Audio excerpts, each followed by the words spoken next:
Doug Franz, host of the Doug Franz Unplugged podcast. Doug, we were all glued to the TV and waiting for Sam Leavitt to really have his Heisman moment. It ends in another interception, 2 interceptions, 82 yards passing, arguably the worst game that he's had in a Sun Devil uniform. What did you make of his first half and then how the game ended? I would change what you said and get rid of the word arguably. There's no doubt this was the worst game Sam Leavitt had, but this was a complete meltdown by the entire program. When you look at that first half, they simply weren't ready to play football.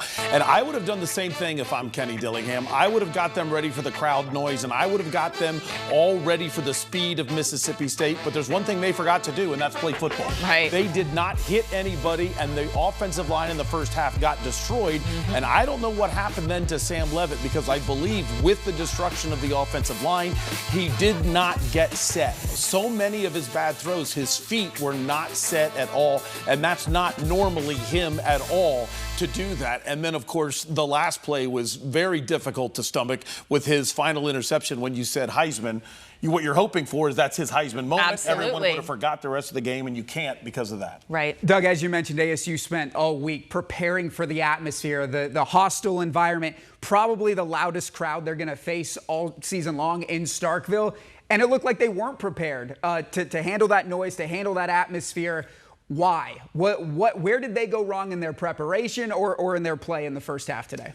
I have to, again, I'm going to say something similar to what I said before, because I look at it like this. Sometimes you prepare so much for a cowbell and you don't play football, because that's what happened. I have not seen this O-line play this bad in 2 years. They were terrible in the first half. Second half, they came right at it and started running the football, and that opening drive after halftime was all running of the football, and that was fantastic, because if you want to eliminate that cowbell right there, you run the football. Yeah. And they did that in the second half, but in the first half, they were getting blown off the ball, and then what does that do?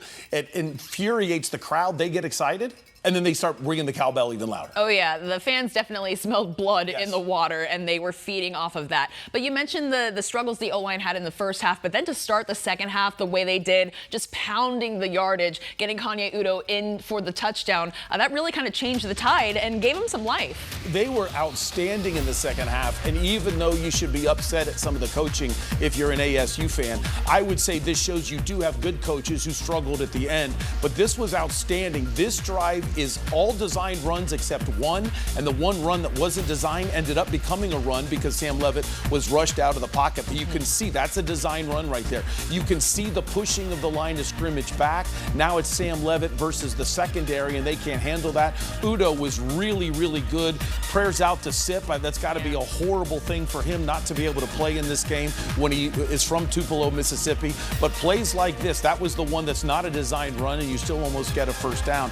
This was destruction, and I think it's why on the final plays of that goal-to-go situation at the end of the fourth quarter, they kept it all on the ground, because they've been able to run it so well in the second half, but unfortunately, they don't get the touchdown that they need. They're up 3, and the final touchdown ends up beating them. There's a lot of second-guessing some of the decisions from the coaching staff at various points in this game, but I think the one that is going to stand out in everyone's mind is this decision to kick the field goal at the end and not go for it on fourth down. Doug, we're running short on time, but did you like that, or would you have gone for it on fourth? I think you got to get points. I mean, the way they were running the football, I would have liked to see them go for it, but that's not the question that really grabs me the most. The question that grabs me the most, and I am a huge Brian Ward fan, he's a good defensive coordinator, but you weren't able to keep Texas out of the end zone at the end of the game, and now you have this situation with Mississippi State. If you want to bring pressure, if you want to blitz 6, go ahead and play cover 0. If you want to drop back and drop 8 and keep them out of the end zone, go ahead. But what I don't like is a blitz bail without safety help on the back, because you see what happens on that final play for Michigan or for Mississippi State.